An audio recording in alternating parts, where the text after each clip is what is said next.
There's so many things I wouldn't do if I was trying to go from 30% body fat down to 10% body fat. One of the number one mistakes I see so many guys make is right out of the gate, they start doing boatloads of cardio. So they're hopping on the Peloton 3 times a week. They're running on the treadmill. They're going for these crazy long walks the first week of their fat loss diet. And ultimately, this is a recipe for disaster. What's up, guys? Josiah Novak here. And today I want to talk about how to go from 30% body fat down to 10% body fat. The things I would do.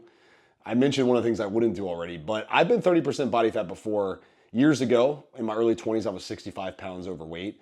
I made every mistake in the book, and the whole idea here is I want to help you avoid some of these same mistakes. But most importantly, I want to tell you what I would do differently if I went back in time and I had to do it all over again. So the first thing I would do is I would just sack up and start tracking my calories.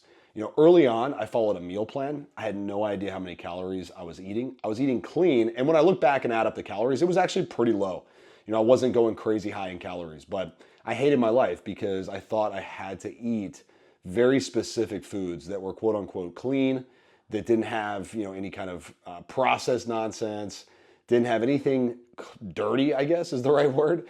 I wasn't able to eat anything enjoyable. I thought enjoyable meant staying fat. So I followed a very, very strict meal plan. Chicken and rice and broccoli, tilapia, which is awful, protein shake, egg whites, and oatmeal. And that was pretty much it. Over the years, I was fortunate enough to be able to work with a lot of great coaches, world-class guys that knew how to make nutrition fun again.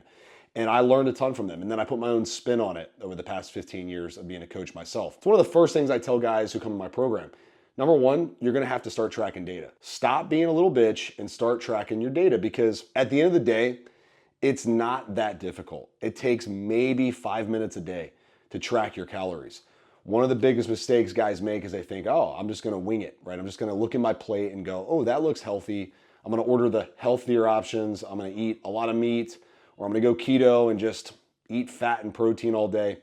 But you have no idea what your numbers are. So track your calories. It's gonna give you so much more flexibility and freedom. This might not be news to you that you need to track calories, but I know a lot of guys are out there just going, I'm just gonna avoid it. It feels too inconvenient. Well, being overweight and out of shape is also pretty inconvenient. I think it's a very, very fair trade-off to track your food and ultimately get in the best shape of your life. The second thing I would do is I would give myself way more time than I think I need. I have been in the boat of, oh my gosh, I have a vacation coming up in 3 weeks. I need to get ripped. No chance you're gonna get ripped in 3 weeks unless you're starting pretty much ripped in the beginning. But ultimately, most guys need at least double the amount of time that they think they do. I talk to guys every single day who are interested in getting coaching. Doctors, lawyers, guys in finance, business owners, guys who are doing really well in life, and they're like, yeah, I got a couple months to focus on this, so I wanna get ripped. And I'm like, a couple months, man, this could be a year transformation process. How long have you been following the wrong habits, the wrong routines? And most likely the answer is at least a few years, maybe more. I've talked to guys who have gone 10 plus years eating whatever they want, training whenever they feel like it, which is very rarely, not doing anything about their VO2 max, not tracking their body fat, paying no attention whatsoever to their blood work. And then they come in and they say, hey, I wanna get in shape in the next couple months. I say, well, we can start getting in shape. You could absolutely make huge changes, but getting ripped, getting shirt off shredded as we call it, that's gonna take a much longer time. And that's okay. We're not in a race here. There is no finish line with fitness. And I think that's the whole, or at least one of the biggest problems I see guys have mentally, is they come in with this whole idea that I gotta get this done as quickly as possible. I gotta get to the next phase in my fitness game. Once I'm ripped, then I can go back to doing whatever I was doing before because now I'm ripped. It doesn't work that way. This has to be an identity shift. You're no longer the guy who's self-conscious about his body. You're no longer the guy who doesn't take care of himself. You're no longer the guy who does whatever he feels like doing. Now you have standards. And so you got to give yourself more time, because transformation is not an overnight process. It does take more than likely more time than you think. And by the way, you're probably carrying more body fat than you think. I know when I first started, I thought, man, I'm gonna diet for 8 weeks and I'm gonna have ripped abs. Well, 20 weeks later, I still wasn't ripped. And it wasn't because I wasn't following the plan. I was very, very strict. It's just, I had 65 pounds to lose. And so it took me a while. I had to really go through a big time transformation in order to get to the physique that I always wanted. And, you know, I think this is a good thing because you have to earn it. And when you earn something like that, then more than likely you're going to want to keep it instead of looking for that magical pill. I always tell guys, look, if I snap my fingers and I give you the body of your dreams tomorrow, two things are going to happen. One, you're not going to appreciate it, so you're probably not going to keep it. And then number two, you're going to lose it because you have no idea how you got there. So you don't have the blueprint for how you reach that level of success. And just like anything else in life that's worth, you know, doing, you have to go through the aches and pains, the growing pains, the roller coaster ride in order to appreciate the highs and be able to get through the lows more strategically. Next thing I would do is I would put a huge emphasis on just flat out walking more. You know, forget about the fancy cardio routines, guys. Like the Peloton's cool. If you own one, use it, I guess. But listen, you know, the HIIT routines, the functional fitness, all that stuff is great. And I use it myself and I use it with our clients inside of our program. But ask any of our clients, guys who have very limited time, guys who have busy family lives, busy careers, they're doing big things. Ask them what I prescribe in terms of cardio. Most of the time it's walking. Now, sometimes it's walking uphill. Sometimes it's walking outside. Sometimes it's hiking. Sometimes it's going for a nice romantic walk with your wife or taking your dogs out for an extra walk a day. Walking is so underrated, man. It's so underrated. And why is it underrated? Well, number one, I think because it doesn't really jumpstart your appetite. You know, I go for runs when I'm training for a race or something, you know, something you could partake in once you get in shape. But my appetite is much higher when I'm running more. When I just walk, it's almost like my appetite gets suppressed. I don't really care about food.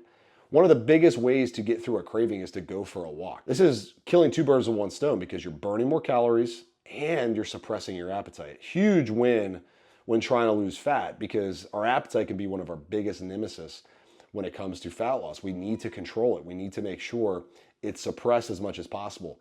Eat foods that fill you up, give you satisfaction. Satiety is the name of the game, but cardio is also a tool when used properly.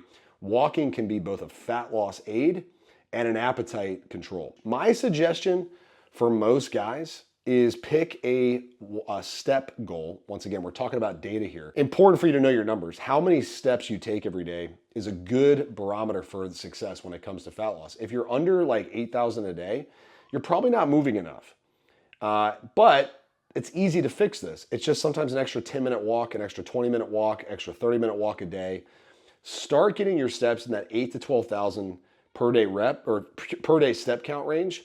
And I guarantee fat loss is going to get much easier. And it's not going to require, you know, running around your neighborhood, doing sprints. All those things are great. I'm not here to knock those things. You can add those things later on, but have a baseline habit of just walking more.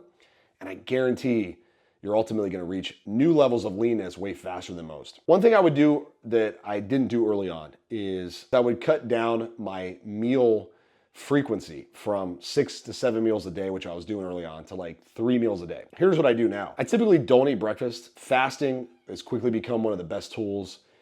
There's so many guys out there in my program using it. We don't use fasting as a magical tool. We use it just as a way to enjoy food in bigger quantities at times of day where we're more hungry. Fasting for me has been a great game changer because I've never really been a morning food person, and a lot of my clients feel the same way. So I'm able to take those calories that I would normally have at breakfast and I move them to later in the days when I'm more likely to want more food, which for me is in the evening time, right? I get a sugar craving at night, or I just want a nice satisfying meal at night.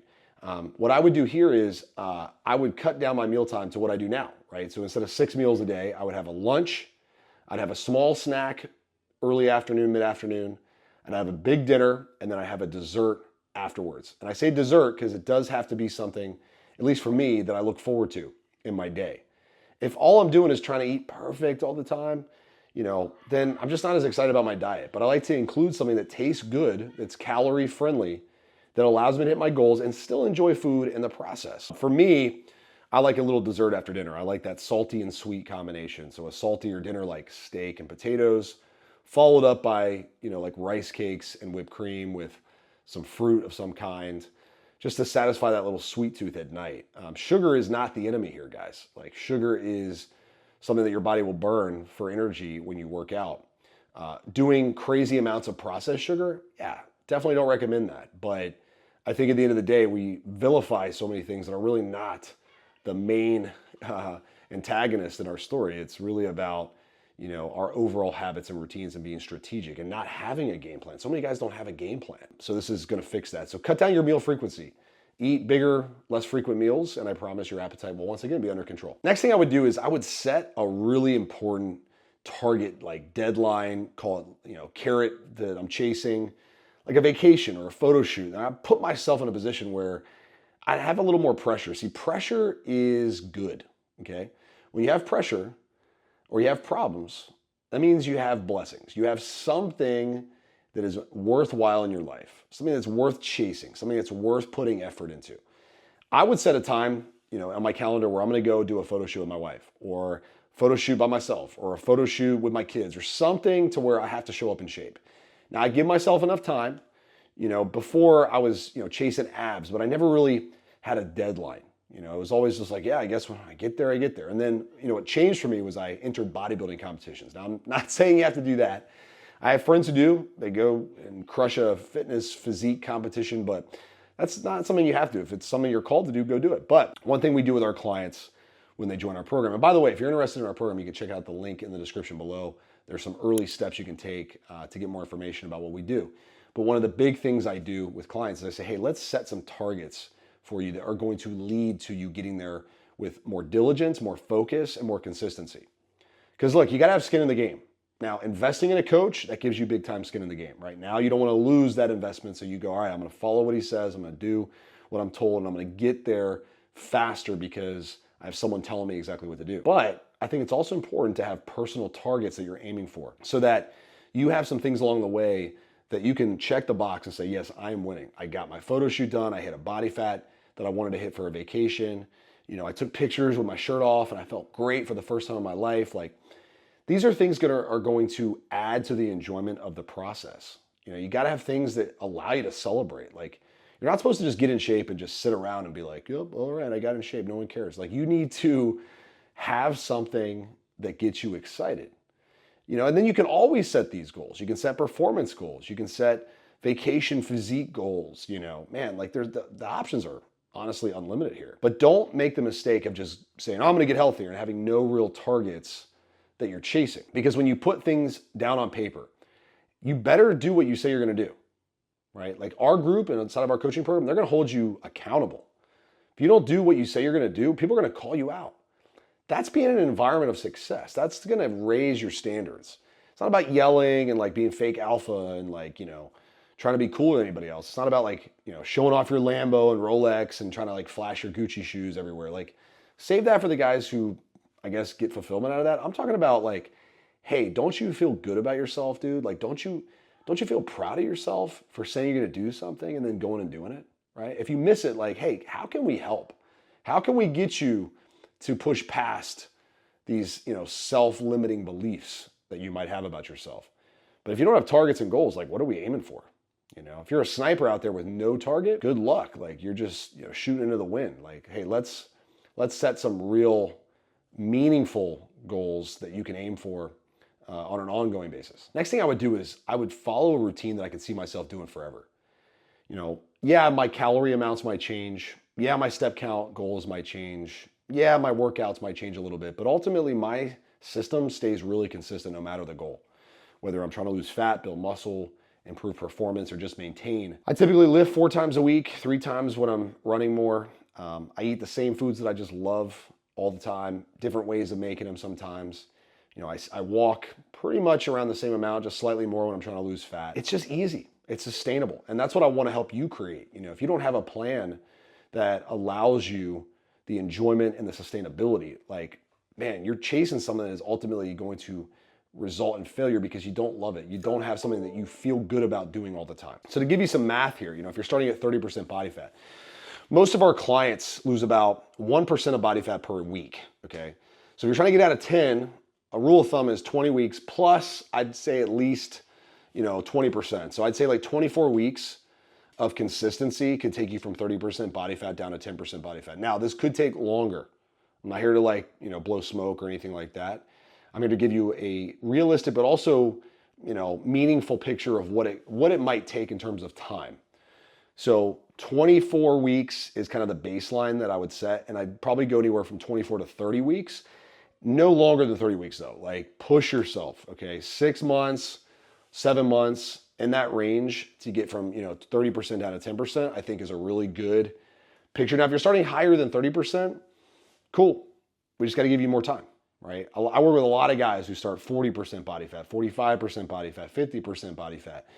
We got to give ourselves more time. We also got to unpack some of the limiting beliefs, the mental struggles, right? We got to work through some identity struggles first as we're getting better with the habits and routine. So listen, if you're interested in transformation, it's not just about fitness. I'm talking about a system and program and environment that allows you to get better in all parts of your life, from your marriage to who you are as a father to who you are as a person.